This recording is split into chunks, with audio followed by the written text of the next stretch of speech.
Good afternoon, everybody. Dr. Vasquez here, coming to you live. Don't worry, we have Nietzsche supporting us from behind. He's obviously working at his desk. That was actually I don't think I ever told the story about this, but that was a painting done by a friend of ours at the request of my wife for my birthday last year. And it's a painting of Nietzsche.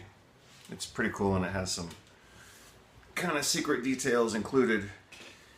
Yesterday I posted a video on contracts, like legal contracts, and today I'm going to talk about the same thing again because I read a different contract this morning, and I'll tell you what my opinion of that contract was.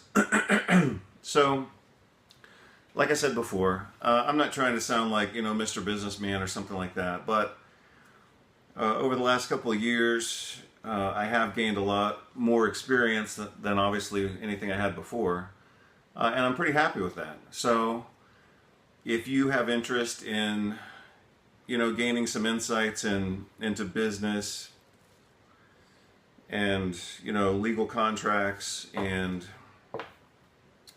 kind of some of the finances as well, if I learn something, then I'm happy to teach it. And if you know better, then good for you. And if you don't want to hear it, that's fine too. But for people who need or want to hear this, I'm gonna, sorry about the background noise. For the people who need or want to hear this, I'm gonna share what I'm learning, because these are things that I never knew and no one ever taught me. And, I had to learn kind of late.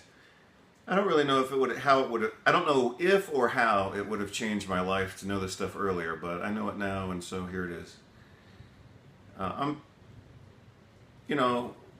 pretty happy with the course that I've had in my life, but now it's taken a different course. So these are some of the things that I'm learning.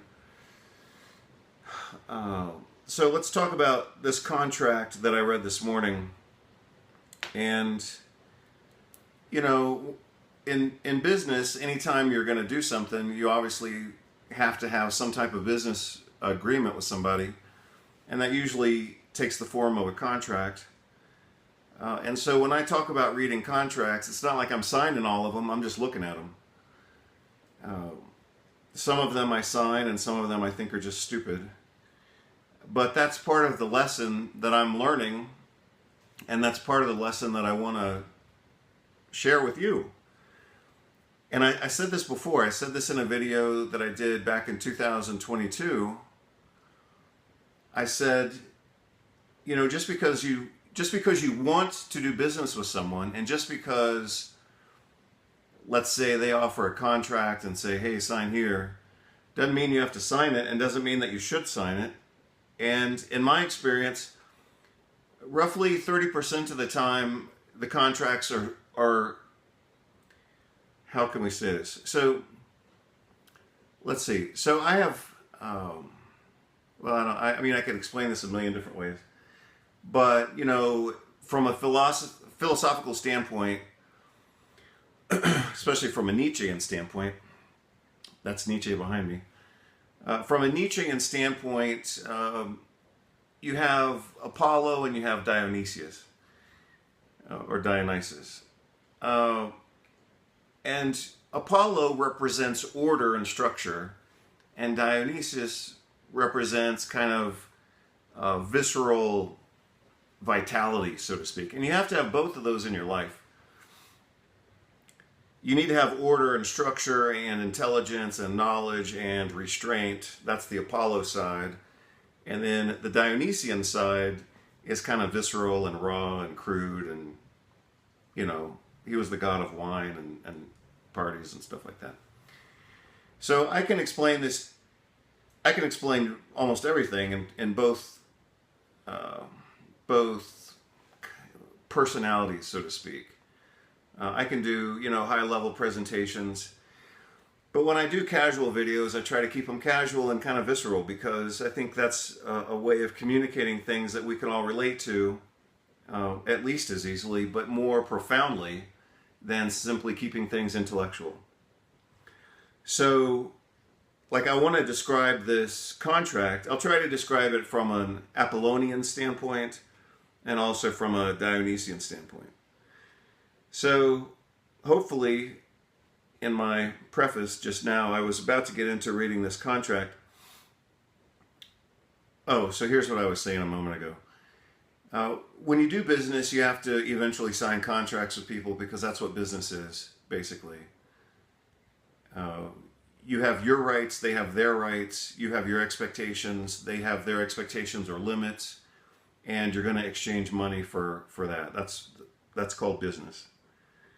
So business always has a legal component and a financial component. But I'm going to argue in this conversation that it should and does also have an emotional component, and that's appropriate. So let's see. I did take a few notes. I'll read kind of the highlights of my notes. So we're going to talk about this contract that I looked at. Like I said, I'm not signing all these contracts. It's not like I'm doing business all over the world or something like that. But when I want to do something, and if I have to engage with other companies or other individuals, then we have to sign contracts. And that doesn't mean it's always an exchange of money. Sometimes, like the one that I'm about to talk about right now, is called a non-disclosure agreement. So that just means you're not going to share my secrets and I'm not going to share your secrets. So it doesn't mean that we've agreed to do business. It just means we've agreed to talk. And so this is, like I said, I know that I just did this video yesterday on legal contracts. This is a completely different contract that I just read this morning. So it is a different conversation. So we're going to talk about that. We're going to talk about how to reply to these contracts. My third point I wrote, what's most important? Right. What's most important to kind of frame the reply to this? What's the most important consideration? Let's see. Later today, I'm going to send out a different video, and then I'm going to talk a little bit about points number 4 and points number 7 on my list. Are both about men's work that I've done. So I've mentioned, I think, in other videos that when I was in my early 20s, I was aware that I wanted a mentor, that I needed mentoring, not just one mentor, but theoretically more than one. And I was actively looking for a mentor in my life, or more than one mentor in my life. And at that time, as I mentioned before, I was living in Houston, Texas, and I couldn't find, it's just such a dead culture in Houston, Texas. I couldn't find anything. So that's a big part of the reason why I left Houston, Texas. And I'm glad that I did. So I left at the end of 93, the start of 94, and by 1995, I was in a men's group. And then in 1996, I moved from Portland to Seattle, and I was in other men's groups. A private men's group, and a public men's group. And then I was in a nonprofit men's group as well, so that's 3 men's groups. That was in 96. And then by 1999, I got into another men's group called the Mankind Project, and that was a totally different planet. That was a whole different reality, and one that was awesome. I don't know if it's still awesome, or whatever, but for me at that time, I mean, everything was perfect. For me at that time, at that place, with those men, was absolutely perfect. And again, it was called the Mankind Project. I think their website is mankindproject.org. It used to be mkp.org, but I think they changed it. So I'm going to talk a little bit about that and how that's relevant to business. And I'll talk about another book that I read, also related to work and business and things like that. So those are the topics for today. So I may have to, I'll reorder them right now. So I'm going to talk about this contract. That's number 1. I'm going to talk about whether or not or how to reply to these contracts. That's number 2. I'm going to talk about what's the most important priority and like what's the what's the key factor or kind of qualifier for making these types of decisions? And for me, that answer is actually pretty clear. So I'm going to talk about that as point number 3. Point number 4, I think I'll say, is that book that I read. And then point number...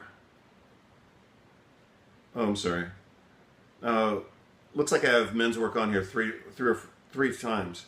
So I'll talk about men's work, I'll talk about the book that I read, and then I'll talk about another aspect of men's work, which was also a book, and that'll be point number 6, and that's the end of what I'm going to talk about right now. So I'm going to talk about 6 points. Number 1, the contract. Number 2, to reply or not, or how to reply. Anytime we're asking a question, we have to have criteria for our answer. Not just send an answer. I mean, you can do whatever you want. But if you want to think about things in a structured way, and you know that I love structure, then that's the way that I think about things. I could reply to this viscerally,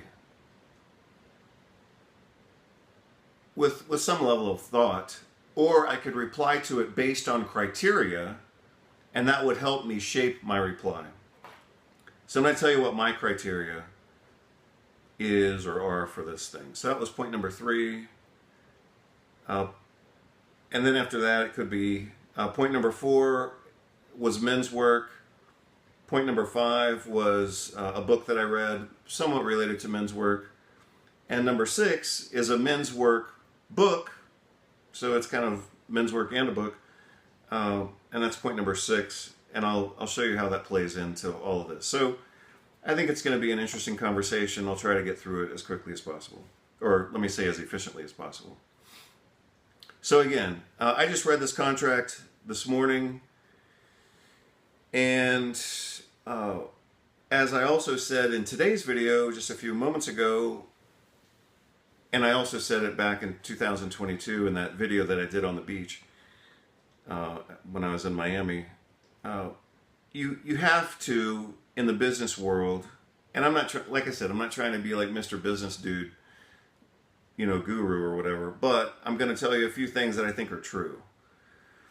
And if I think it's true, you can take it or leave it, but I'm still going to present it as if I think it's true. And what I think is true is that in the business world, even if you're working with so-called people who think they're part of your family, you've got to get used to saying this is bullshit, or you're ripping me off, or you're trying to rip me off, about at least 30% of the time. So that's about 1 out of 3 contracts. And you have to try to catch it before you sign it. I mentioned the other day that I signed a contract recently, and there was one phrase in there that I didn't like, and then it occurred to me like 3 days later, I was like, I don't know if I should have signed that or not. Which probably means I shouldn't have signed it. But here's a contract that I absolutely would never sign, just like the one yesterday. Here's a contract that I would never sign. And again, I'm using this as an example that you have to get in the business world or in the legal world or the financial world, you have to get used to saying no. And here's an example this morning of me saying no. I already did reply to this guy. And then I'll tell you what his reply was, and then we'll talk about whether you should reply or not. So in the first paragraph of this contract, this is a non-disclosure agreement. It says non-disclosure and non-circumvent agreement. Pretty much the same thing.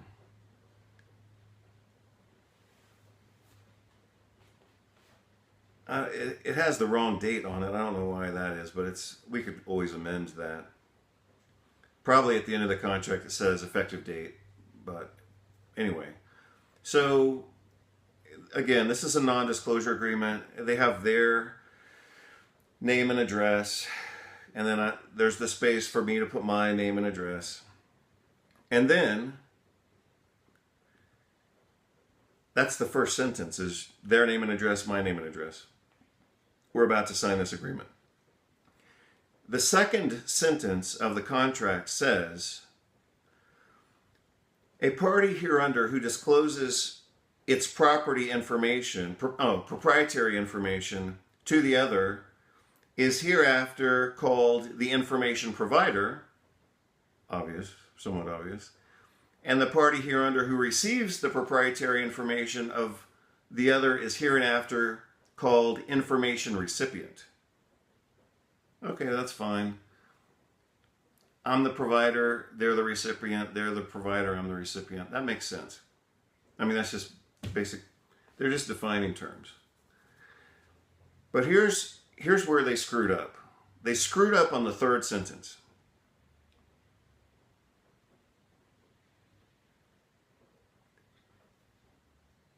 And then, so they screwed up on the third sentence. I replied to the guy and I said, this is stupid. I'm not going to sign this thing. And then his reply to me was also a bit stupid. So we're about to talk about how this started out okay. Identification, definitions, and then they screwed it up.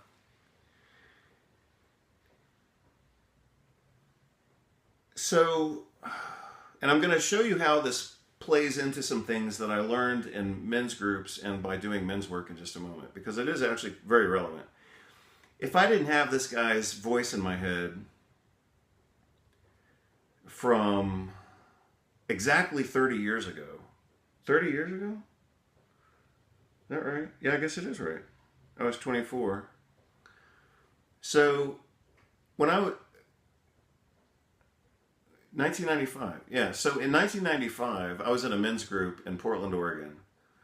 And this is just a little bit of a tangent or foreshadowing, and maybe this is sufficient, but I'm going to bring this in right now. Because this is the voice that's in my head when I'm reading this contract. So in 1995 is when I joined my first men's group.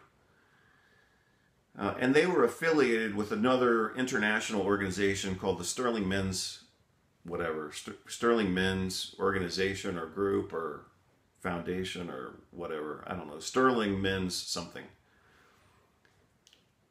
And their event was called the Sterling Men's Weekend. And I did that event in 1995, kind of under the wing of a guy, my friend Mark, who was kind of my mentor at the time. Good guy at that. Perfect that he entered my life at that time. It was absolutely perfect. And he's the one who got me into this group. I don't like the group, and I left the organization pretty quickly. But before I left, I was in a men's group around a little bit north of Portland, right across the border into Washington is where we would meet. Sorry, I'm not remembering the name of that city right now. But I'll type it out and put it in the video.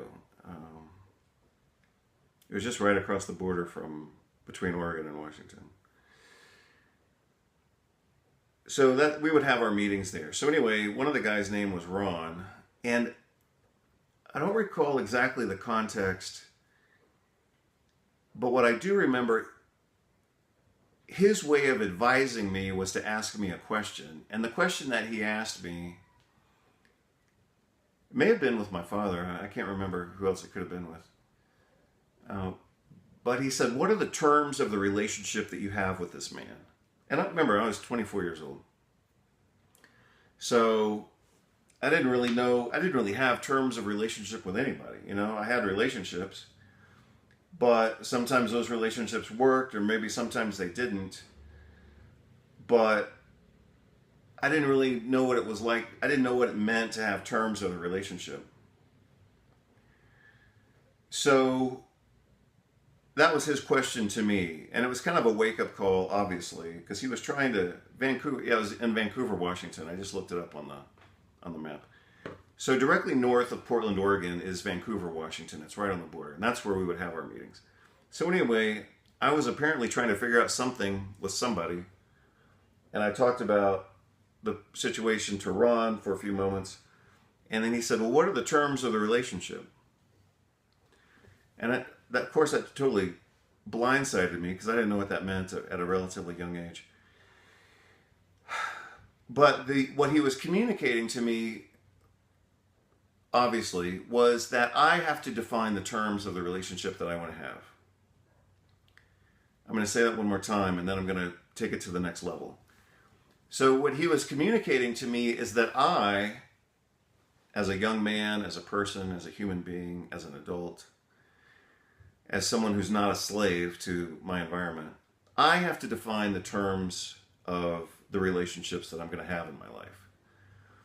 And so, again, that was exactly 30 years ago, but I carry that question with me. I carry that idea with me, even when I'm reading this contract now. And I didn't like Ron. Ron was okay, but we ended up getting into a big fight, and that's why I left the group, and then I left the organization. But regardless of that, he still taught me some things. And so when I read this contract, I'm also thinking to myself that what I am trying to create for me is not simply an agreement or a business relationship. I'm trying to create the life that I want. And the life that I want doesn't include working with anybody who I don't want to work with. Or being friends with somebody I don't want to be friends with. Or submitting to someone else's terms if I don't agree with that, you know? So, like I said, by the time I got to the third sentence, we were okay. Remember, first one is just identity. The second one is definitions. Third sentence, under this agreement, this other party, so let's say them, the other business, under this agreement, we are the information provider. Well, this is supposed to be a mutual non-disclosure agreement, which means I can talk to them and they're not going to steal my secrets. They can talk to me and I'm not going to steal their secrets, like in whatever, ideas or production or anything else. But you'll notice that the second sentence defined information provider and then information recipient. And then in the third sentence, they say, no, we're the provider, you're the recipient. So basically, this non-disclosure agreement only protects them. Furthermore, they have reviewed this probably at the ownership, possibly at the ownership level, certainly at their in-house level, and probably at like the vice president level. So this is a higher end administrative document. This is an important document for the organization. It represents one of the first contracts they would have with any client whatsoever. So whether they did it or not, or whether they respect it or not, they should have given this document a lot of priority, because this document is the first pass or fail of any relationship that they're going to have. So again, they may have screwed it up or they may have done it correctly, but I have to believe that this represents the spirit of that organization. They should have, the way that it should have gone is they should have drafted it, they should have sent it to an attorney who then made it more legal and tightened it up, and then they should have reviewed it, and then they've had experience using this document for a couple of years. So I have to believe that this document represents the spirit of that organization. And again, this is supposed to be a mutual non-disclosure agreement, but they've defined that it only works for them. Which means that if I sign this and then I begin to engage with them in terms of their secrets and my secrets, I'm going to get screwed. Because this document only protects them. So, that was a long introduction to get around to that point. So would you sign this document or not? Under this agreement, they are the provider, which means that the rest of this document, which is like 6 or 7 pages, the rest of this document only